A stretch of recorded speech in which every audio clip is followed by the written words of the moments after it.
భద్రాచలం నియోజకవర్గం అభివృద్ధికి కృషి చేస్తానన్నారు భద్రాచలం ఎమ్మెల్యే తెల్లం వెంకట్రావు.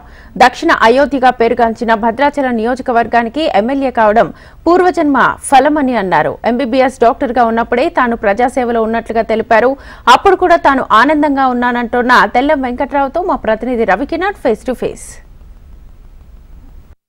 ఒక మారుమూల ఏజెన్సీ ప్రాంతం నుంచి డాక్టర్గా ప్రజలకు సేవలు అందించి ప్రస్తుతం భద్రాచలం ఎమ్మెల్యేగా కొనసాగుతున్నారు తెల్లం వెంకట్రావు. ప్రస్తుతం మనతో పాటు తెల్లం వెంకట్రావు గారు భద్రాచలం ఎమ్మెల్యే ఉన్నారు. ఆయనతో మాట్లాడదాం. సార్ నమస్కారం. ముందుగా మీరు ఎమ్మెల్యే అయినందుకు శుభాకాంక్షలు.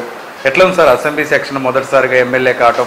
స్థానికంగా ఉన్న ప్రజల నుంచి ఎట్లా రెస్పాన్స్ ఉంది? ఎంబీబీఎస్ అయిన కాడి నుంచి నేను ఒక ప్రజా వైద్యునిగా గవర్నమెంట్ సర్వీస్లో ఉన్నప్పటి నుంచి ప్రజలతోనే గడుపుతూ ఉన్నాను. నిజంగా ఒక ప్రజలకి సేవ చేయాలి అనే దాంట్లో ఆ రోజు వైద్య రంగంలోనే మారుమూల ప్రాంతాల రేఖపల్లి నుంచి మొదలుపెట్టుకొని అదేవిధంగా భద్రాచలం ఏరియా హాస్పిటల్లో సర్వీస్ చేస్తే ఆ రోజుల్లో కూడా నాకు అది ఆనందంగానే ఉండేది.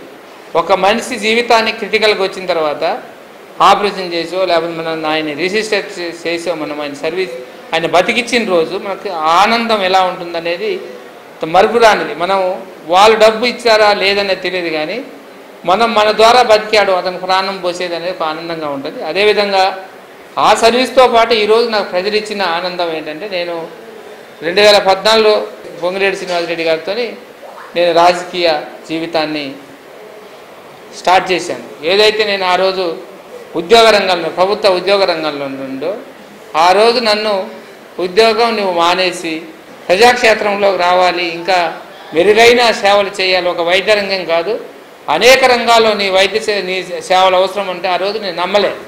నిజంగా ఒక మంచి ఉద్యోగంలో ఉన్నాను, మంచి పేరు ప్రతిష్టలు ఉన్నాయి, దీన్ని పాటు చేసుకోవటం ఎందుకు, నేను రాజకీయ భవిష్యత్తు దీనికన్నా ఎక్కువ ఉంటుందా అనుకున్నాను. కానీ ఒక్కసారి గెలిచిన తర్వాత ఆయన ద్వారా నేను 2014 తర్వాత 2018లో కూడా నేను పోటీ చేసి ఓడిపోయాను.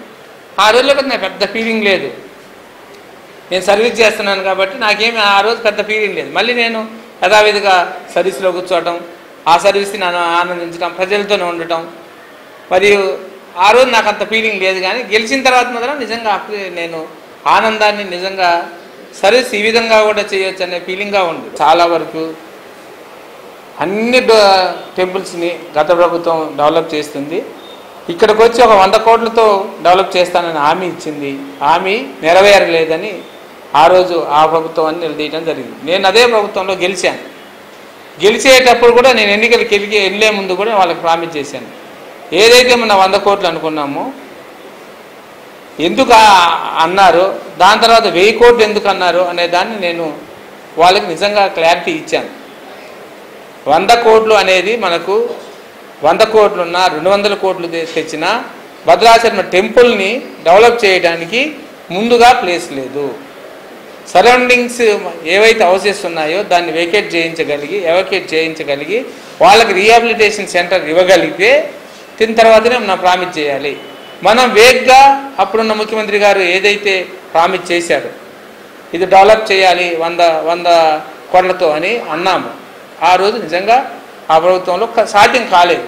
నిజంగా ఆ రోజు ఎన్నికలు వెళ్ళిన తర్వాత అందులోనే గౌరవ చంద్రశేఖరరావు గారి ఆధ్వర్యంలోనే ఆ రోజు ఎన్నికలకు వెళ్ళే ముందు కూడా ఈసారి నాకు ఓటు వేయండి, నేను స్థానికుని, ఖచ్చితంగా 100 కోట్లు కాదు ఎన్ని కోట్లైనా ఈ నియోజకవర్గంలో భద్రాచలం టెంపుల్కి నేను కృషి చేస్తానని హామీ ఇచ్చాను. అదేవిధంగా గెలిచిన వెంటనే నేను ఏదైతే నేను అనుకున్నాను ఆ ముఖ్యమంత్రి గారు ఓడిపోయినా కానీ ఈ ముఖ్యమంత్రి గారిని తీసుకొని వచ్చి ఇది సమస్య అని చెప్పాను. ముఖ్యమంత్రి గారు వెంటనే స్పందించి ఇక్కడే ఏదైతే వాళ్ళకి హౌసింగ్ మనం ఆ రోజు మన డబుల్ బెడ్రూమ్ లాంటిది ఇందిరమ్మ హౌసింగ్ మన మన రిలీజ్ ఆ రోజు ఈవెంట్ని ఇక్కడే వాళ్ళు స్థాపించారు. అప్పుడు ఉన్న క్యాబినెట్ అంతా కూడా భద్రాచలం వచ్చి భద్రాచలంకి అన్యాయం జరిగింది ఆ ప్రభుత్వంలో, ఈ ప్రభుత్వంలో న్యాయం చేయాలని మంత్రులు ముఖ్యమంత్రులు అందరూ కలిసి నా నియోజకవర్గంలో రావటం, ఆ రోజు టెంపుల్కి హామీ ఇచ్చారు. దాన్ని ఒక కమిటీ చేశారు, కమిటీ నడుస్తూనే ఉంది. 100 కోట్లు అని చెప్పట్లేదు, ఎన్ని కోట్లైనా కావచ్చు, భద్రాచలం అభివృద్ధి చేయాలని గౌరవ ముఖ్యమంత్రి రేవంత్ రెడ్డి గారికి ఒక ఆశ ఉంది. దాంతోపాటు తుమ్మల నాగేశ్వరరావు గారికి కూడా ఒక ఐడియా ఉంది. దాంతోపాటు పొంగిరెడ్డి శ్రీనివాసరెడ్డి గారికి కృషి చేస్తున్నారని మనం చేస్తాం.